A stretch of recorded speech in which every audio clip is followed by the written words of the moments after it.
viewers, good evening. Thanks for watching tonight's Primetime Bangui Newscast, the first edition of the month of September.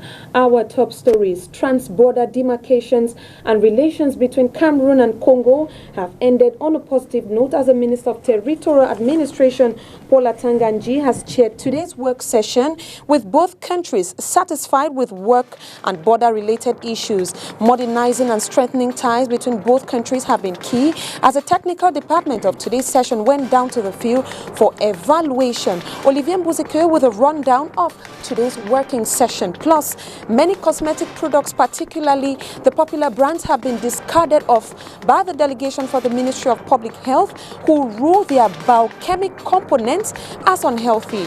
The motivations to do this are numerous, and Olivier Mbuzike in this newscast will tell us why.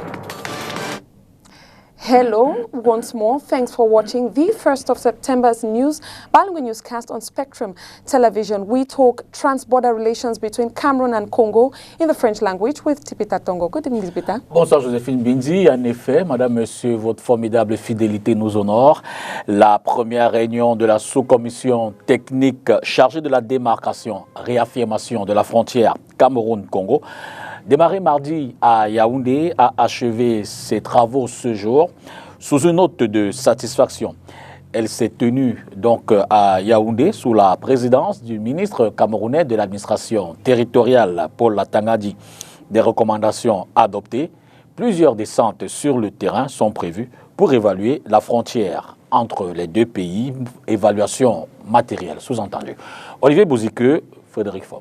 Au thème des 2 jours des travaux de la première réunion de la sous-commission technique chargée de la démarcation, réaffirmation de la frontière Cameroun-Congo, la bonne nouvelle est que le Cameroun et le Congo n'ont aucun problème au niveau des frontières. C'est des réunions de routine, des réunions de constat, des réunions où les informations sont recueillies sur la base et par la suite les rapports sont diligentés auprès des chefs d'État qui donnent des orientations. Ensuite, les ministres descendent sur le terrain avec des experts pour, n'est-ce pas, appliquer scrupuleusement les recommandations des chefs d'État. Les chefs d'État travaillent chaque jour pour le renforcement de l'amitié entre le Cameroun et le Congo.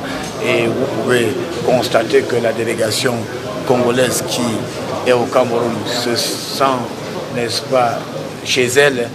Quand nous sommes au Congo également, on se sent vraiment chez nous. Donc pour l'instant, les travaux se déroulent dans un esprit de respect mutuel, de convivialité. Et vraiment, ma foi, je pense que ça se passe plutôt bien. Les échanges entre les experts des deux pays ont néanmoins débouché sur une kyrielle de recommandations visant à moderniser et renforcer les liens entre les deux pays. Les différentes délégations d'experts ont par la suite effectué plusieurs descentes conjointes de terrain, notamment à Saint-Mélimar, à Mintom et au niveau de la frontière Antam, région du Sud, en vue de l'évaluation technique de la frontière. Reinstating farm-to-market roads has been key for traders in solving the most crucial problem in the economy of Cameroon right now, which is inflation. Let's listen to the Minister of Agriculture and Rural Development, Gabriel Mbairobe, talking on a Cameroon-German cooperation aimed at reinstating farm-to-market roads. For us, the production, this project aims to facilitate the connecting from the farms to the market. So the project will construct many roads, about 1,044 kilometers, 600 in the northern region and 400 in Adamawa region. It's a project which is financed with the German corporation. And I will take this opportunity to say thank you to the German corporation. And we are expecting out of this project many roads in the northern region. Some, some facilitation to carry the production from the villages to the market or to the towns, and to connect many cities in the region covered by the project. And we are proud to launch this project, who we think will increase the production, will increase the income, and will increase the livelihood of population in the North and Adamawa region. Parlons du bilan des inscriptions sur le fichier électoral au cours de l'année 2022. 73% des jeunes inscrits du 1er au 31 janvier, du 1er janvier au 31 août de cette année, donc, plus de 300 000 individus se sont fait enregistrer dans les points fixes et mobiles d'élection de Cameroun. Révélation faite ce jour dans le cadre d'un point de presse bilan de la campagne d'inscription sur les listes électorales, point de presse donné par le directeur des élections, Éric Essoussé, qui a d'ailleurs clôturé ce processus à Douala. Inès Pangan et Nono Foutué. Du 1er janvier au 31 août 2022, dans des points d'inscription fixes et mobiles d'Elecam, plus de 300 000 personnes se sont inscrites sur les listes électorales. Dans le détail, ce 62% d'hommes, 38% de femmes et 73% de jeunes. 338 376 électeurs, parmi lesquels 211 457 hommes, 62%, 126 919 femmes, 38%, 246 669 jeunes, 73%, 305 handicapés, 0,09%. L'accent est mis cette année sur l'inscription des jeunes, raison pour laquelle le lancement des opérations d'inscription de 2022 se fait en janvier dans les universités de Yaoundé 1 et 2. Au 31 août 2022, le nombre d'électeurs au Cameroun est au-dessus des 7 058 000 de l'année 2021. Le fichier électoral non toiletté compte 7 298 244 électeurs avec 3 905 642 hommes, 54%, 3 392 582 femmes, 46%, 2 757 718 jeunes, 38%, 34 205 handicapés, 0,5%. Le bilan de la campagne d'inscription sur les listes électorales de l'année 2022 est fait ce 1er septembre à la délégation régionale d'Elecam pour le littoral par le directeur des élections. C'est au cours d'un point de presse au lendemain de la clôture des opérations de révision du fichier électoral. And we still listen to you, Eric Essoussé, Chief Electoral Officer for Elecam in the Littoral Region, with a statistical analysis of the number of persons registered from the 1st of January to August 31st.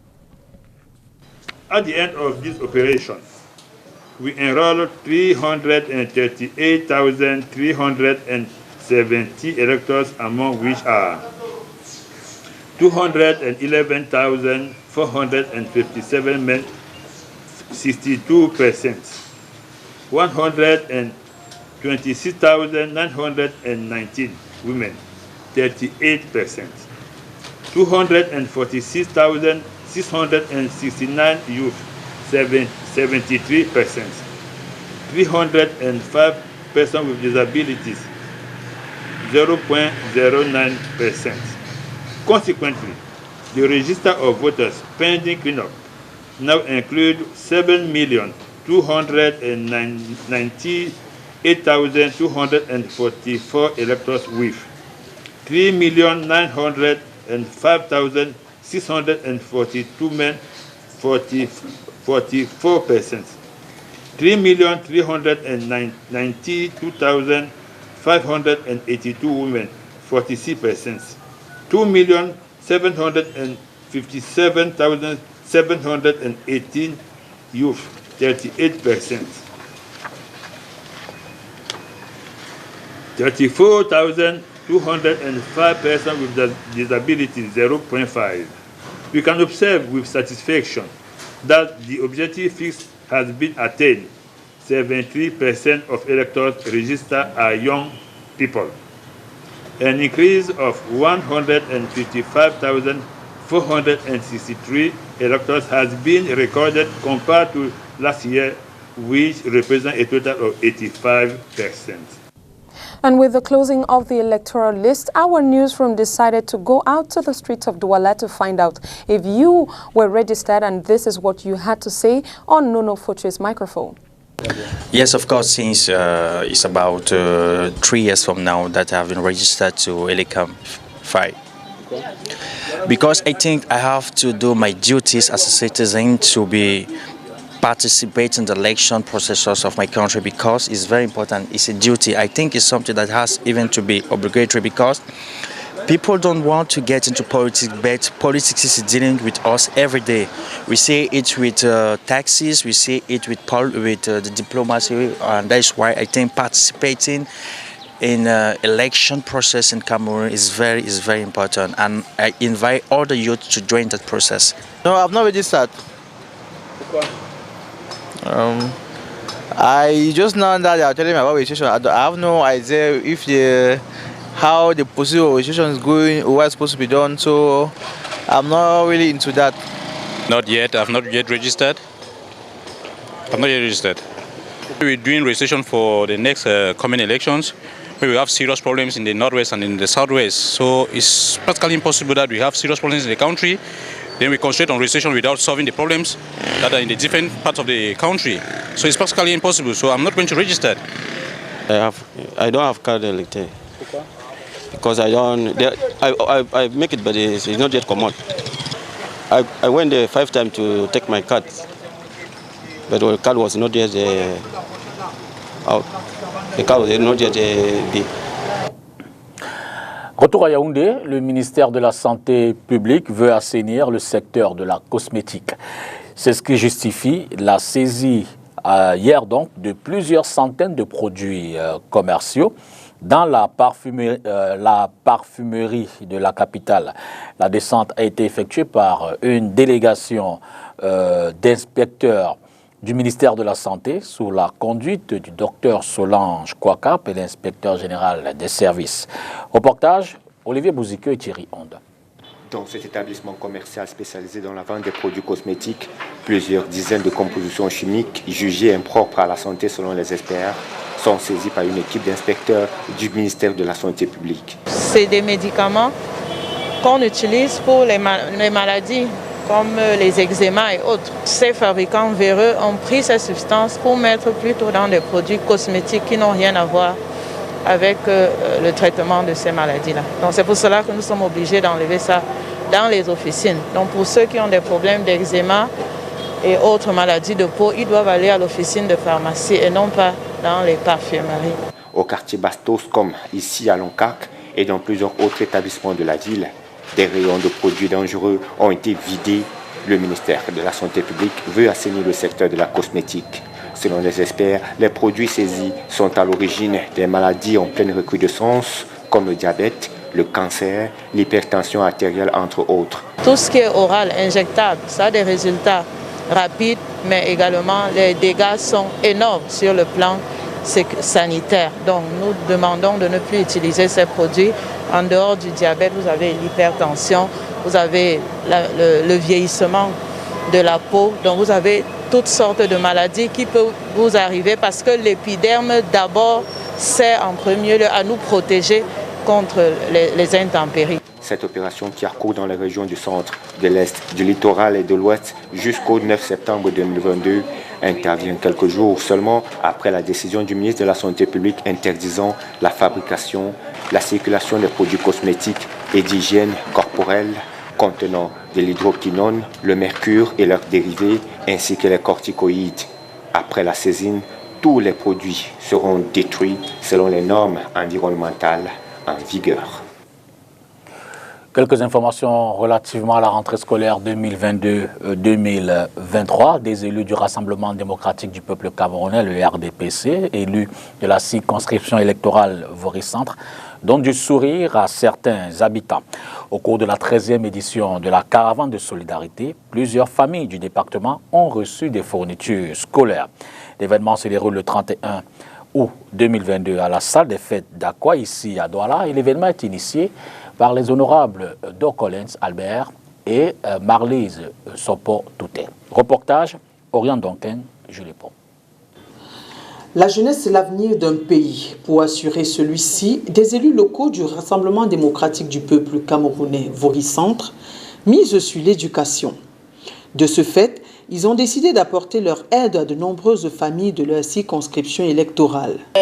Pour cette édition, à peu près 2000 familles à appuyer, 1200 à peu près sur Douala Premier et le reste sur l'île de Manoka où nous serons samedi pour procéder à la même opération qu'ici. Nous pensons qu'en début d'année, cela peut aider les familles. La cérémonie qui a eu lieu à la salle des fêtes d'Aqua ce 31 août 2022 est l'aboutissement d'un processus strict de sélection. Les chefs traditionnels, les chefs de quartier, les chefs de bloc et aussi les canaux de notre parti pour toucher les familles les plus fragiles. Parce que nous avons aussi à cœur d'aider ceux qui sont réellement dans le besoin, mais pas d'aider ceux qui ont déjà. C'est pour cela que nous avons une sélection assez rigoureuse là-dessus et nous nous employons à faire en sorte que les enfants viennent des couches les plus défavorisées. Les familles venues nombreuses sont reconnaissantes de cet élan de générosité qui revient après 2 ans d'interruption due au coronavirus. Il a eu un sac et des cahiers. Vraiment, je suis très contente et je remercie l'honorable de nous avoir pensé encore une fois depuis cette année. Et 2 ans que ça nous a manqué, nous sommes vraiment très contents. Et nous aimerons qu'il refasse cela les années à venir. Au regard de la forte demande, les initiateurs de la caravane de solidarité rendue à sa 13e édition pensent dès les années à venir revoir à la hausse le nombre de bénéficiaires. Still talking education, the Minister of Secondary Education, Professor Pauline Nalova-Lyunga, has encouraged educational stakeholders to adopt digitalization in teaching so as to meet up with the technological advancement of this age. She has been speaking in a press conference in Yaoundé on the 31st of August 2022. Catherine Kone completes that story. The Minister of Secondary Education, Professor Pauline Nalova-Lyunga, during the press conference marking the solemn pedagogic resumption of the 2022-2023 school year, highlights the instrument for an effective digitalization in classrooms. We asked, we need certain instruments in this hour of digitalization. And so, the head of state has given us some means. It's only some. It can only increase as the year goes on.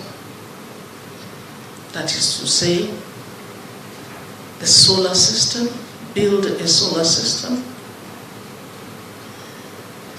and get all the schools, if possible, that is what we shall be looking for. All the schools, if possible, each school to have a solar system so that they can fulfill what we call a safe school system. She encouraged stakeholders to embrace distance education and in-presence teaching. Because the era of digitalization can show you that your student or your child knows more than you know.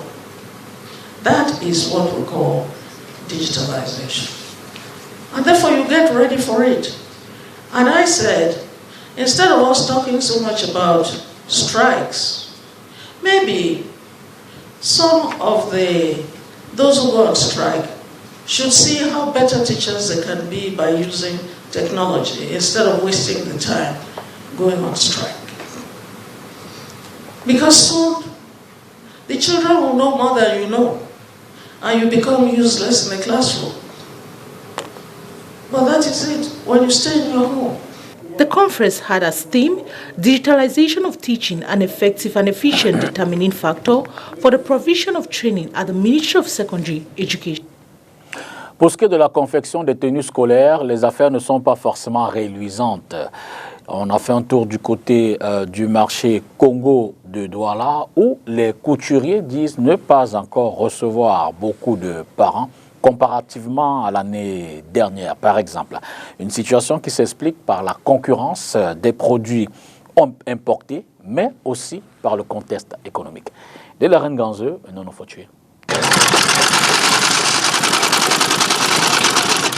Dernier week-end avant la reprise des classes, À première vue, les ateliers de couture sont saturés.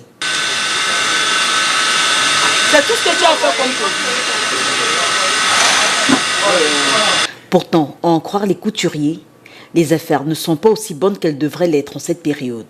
Vraiment, nous sommes un peu surpris de l'ambiance que nous vivons actuellement par rapport à la rentrée scolaire.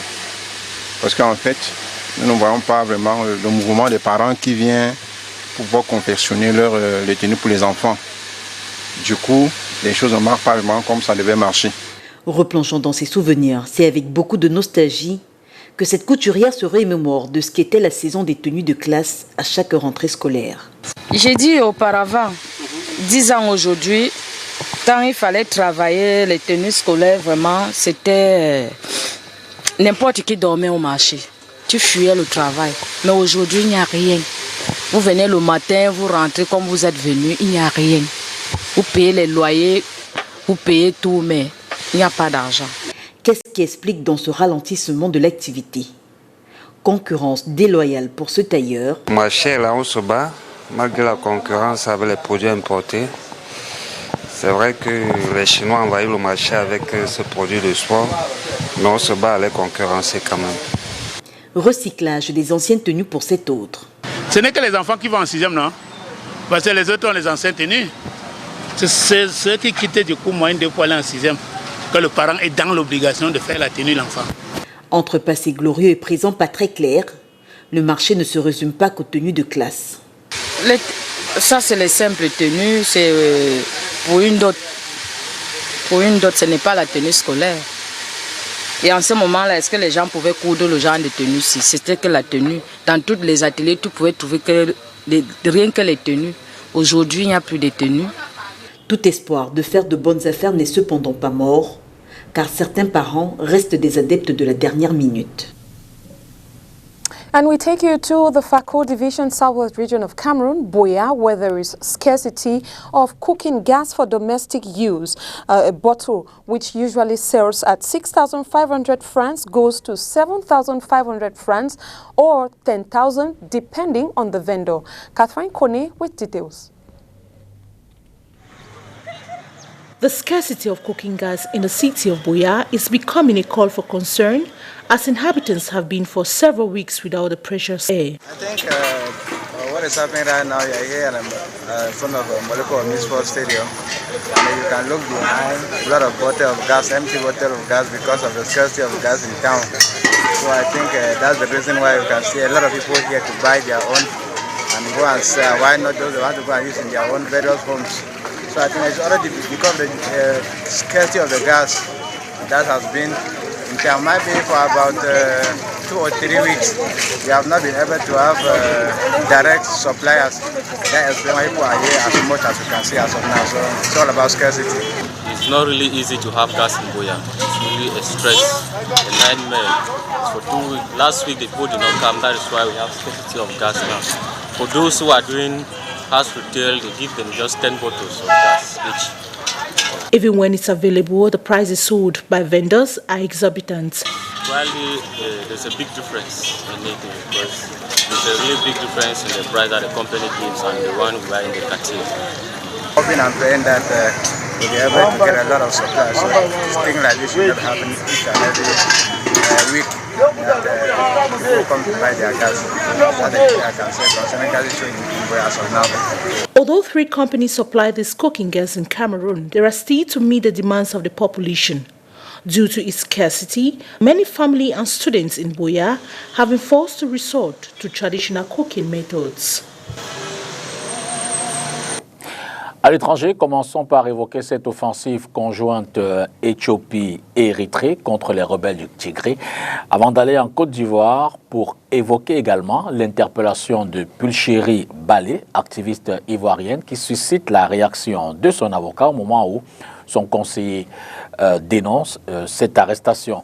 À Madagascar, 19 personnes ont été tuées par des gendarmes, ce qui fait dire à l'opposition qu'il s'agit d'un terrorisme d'État. Et pour finir, la Zambie, le FMI apporte un soutien pour restructurer la colossale dette. C'est une mouture de nos confrères de la Voix d'Amérique. L'Éthiopie et l'Érythrée ont lancé jeudi, depuis le territoire érythréen, une offensive conjointe et une guerre totale contre la région dissidente du Tigré, affirment les autorités rebelles. En Côte d'Ivoire, l'interpellation de l'activiste ivoirienne Pulchérik Balé est un complot selon ses avocats. Son conseiller a dénoncé les circonstances de son arrestation et l'enquête qui s'en est suivie, déclarant que les agissements du procureur de la République ivoirienne sont une tentative de faire taire l'activiste. À Madagascar, l'opposition accuse le gouvernement de terrorisme d'État après que 19 personnes ont été tuées par des gendarmes ayant tiré sur une foule en colère à la suite de la disparition d'un enfant albinos. Le Fonds monétaire international FMI a accordé un soutien de 1,3 milliard de dollars à la Zambie dans le cadre d'un accord conclu entre les créanciers pour restructurer la dette colossale qui a fait s'écrouler l'économie du pays d'Afrique australe. Fin du journal. Demain et samedi, une autre équipe sera là pour les journaux bilingues. Madame Bidi, bonsoir. Soyez aussi heureux que cela est possible. Bonsoir à vous également, chers amis téléspectateurs. Good night to you, Deepika. Good night to you. Thanks for watching. Keep watching Spectrum Television for more interesting programs.